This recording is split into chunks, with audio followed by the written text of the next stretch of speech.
Pantero, good evening sir. Long live SFGF. Ready to mingle. Ako rin, ready na. SFGF ha, be sure, ready kayo lahat ha. Kasi this can happen anytime. Pagka bumaba ako, yun na yun. Napanood lang natin, pero anytime pwedeng bumaba ako. Kung di kayo, mauna kayo doon. Pag sinabi ko, go. Yun na. Commander Tom at Deputy, lagay tayo tao doon. No? Yung rotation lang ba? Dapat ang inisip ng tao, rally, reckoning. Tapusin. Tama na. Dapat ganun. Fernando Po Jr. Tama na. Putang ina nyo. Then we declare. If we have around 1,000 armed, and then labas din another 10,000, another 20,000, 50,000, 100,000 armed people, then we declare. We're getting back our democracy. Putang ina nyo lahat kayo. Sesanti kayo. Tang ina ninyo lahat. Oh. Tapos.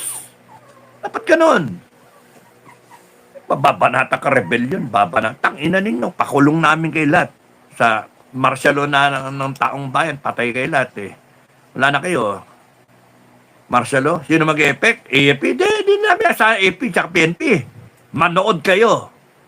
Because number 3 declaration, we are taking command of the AFP and PNP. Pagka di kayo sumunod, disbanded kayo.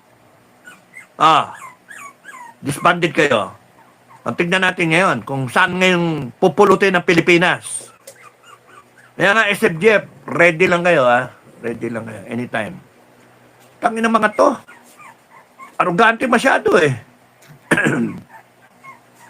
Number 1, 2, 3. Revolutionary government, People's Martial Law, we take command of the armed forces of the Philippines and the PNP. All government entities. Dahil na yan. Angas kayo. Number 4, death penalty.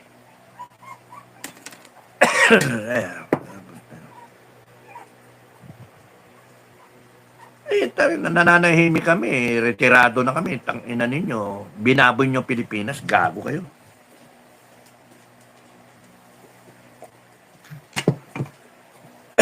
Tapos tatakutin kami. Kayong matakot sa taong bayan. Sinasabi ko na sa inyo, huwag niyong dalin doon. Ha? Bubuti nga itong mga iba eh. Aanga-anga. Buti pa iba eh, oh. Hanggang ngayon, nasa peaceful rally pa sila eh. Hindi namin pinapakilaban eh. Ay, SFJF, nakita nyo ba na sumasali-sali sa rally? Iba, pinapayagan ko na, sige, punta lang kayo. Gusto nyo, makisama kayo doon. Because hinihintay ko yung Real McCoy. Ang Real McCoy, SFGF, lumabas dyan, armado. Tangina, tingnan natin. Gago, tantado kayo. Abusado kayo eh. Ginago nyo taong bayan, tapos kayo pa yung maangas na mananakot. At Senator Bato. Pag-aabulin ninyo. Tangina, wala kayo sa lugar ha. NBI, wala kayo sa lugar. Ano kayo? Dating nyo. Kaya kita nyo ngayon, backfire. Okay, mga kababayan, protect the Senate, protect our sovereignty. Ay, matapang ninyo. NBI, arestuin nyo. Si Bato, Senado, binoto ng 20 million mahigit na Pilipino. 25 million ba? So, surrenderin nyo sa ICC. Ano mangyari doon? Wala tayo sa Birenya. That is our right na ngayon. Protect the Senate.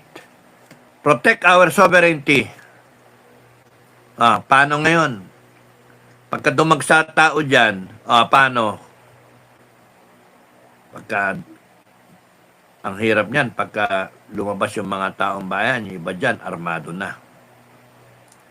You cannot stop it. Tapos na kayo, Marcos. Ano nangyari kay Inday Sara? Hindi nyo matatry. Pinakawalan nyo kasi si Trillanes. Kamali kayo doon. Pinakawalan nyo eh. Ngayon, malumanay pa si bagong Senate President, si Cayetano. No? Diplomatic kasi Cayetano. Mabait yan. Religyoso yan. Ah, hindi yan pababayaan ng kapatid niya. Ang dalawa na yon. Bato, Bongo, Robin, Marcoleta, anim. Persen nyo pa. Galitin nyo pa yung Senado. Magagalit yung tao. Then the people will protect the Senate. When the people protect the Senate, endgame. Binoto ng taong bayan Senado. Magkamali sila doon pagka pinwersa nila. Magre-revolution. Hindi yung pipigil yun. Galit ang tao eh. Lahat na senator may follower eh. Huwag tayo pumayag na babuyin ang Senado natin. Ang game plan talaga dyan, maaresto siya para magkaroon ng fear yung ibang senator na sila yung susunod. Ganon. So, kakautaw sila na para labasin na yung boto kay Inday ay i-guilty siya. Parang ganon eh. So, hindi nila kalasahan, may usapan to mga senador na dapat nung pa nga si Cayetano o kaya dapat nga si Cayetano Marcoleta, di ba? Yung previous vlogs natin, sinasabi natin, magboto na kayo para naka-standby na kayo. Just in case may mangyari kay Inday, meron kayong hindi yung si school bukol. So yan, nangyari si Marcoleta, si Cayetano, ang naging Senate President. Nabigla si Soto doon. Pero meanwhile, si Soto na Senate President, outgoing, meron siyang coordination pala sa kanya yung NBI. Hindi alam na ibang senators. So nung nagkapalitan na, tinayuan ngayon ni Senate President Bago kay Tano na hindi, si Bato ganito, ganyan. Yung 13, majority sila ngayon. So kinupkup si Bato under Senate protection. Di syempre, sunod lahat yan. Pati Sergeant at Arms, pinalitan nila yung Sergeant at Arms kasi bakit ganon? Parang coordinated din sa Sergeant at Arms na si Samonte, General Samonte.